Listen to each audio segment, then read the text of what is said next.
આશ્રિતે કરેલો સદગુરુનો અપરાધ ક્ષમાને યોગ્ય છે કે દંડને યોગ્ય છે?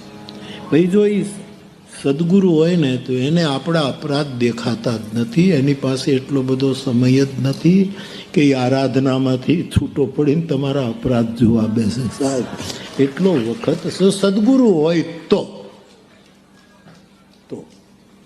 એને એટલી ફુરસત ને, તો સદગુરુનો આપણાથી અપરાધ થઈ જાય એની ચિંતા જ નહીં કરવી. આવું કંઈ કંઈ થાકી ગયા તો એ લોકો ચિંતા કરે, મારાથી અપરાધ થયો, અપરાધ થયો. નહોતો કરવો, કોણે કીધું તું કરો અપરાધ? અને છતાંય થઈ ગયો. તો સદગુરુ એટલો એટલો એટલો નાનો માણસ નથી કે તમારા અપરાધોને ગણ્યા કરે. એણે તો આરાધન કરવું છે સાહેબ, એ તો હરી. એટલે આવું મગજમાંથી કાઢી જ નાખો.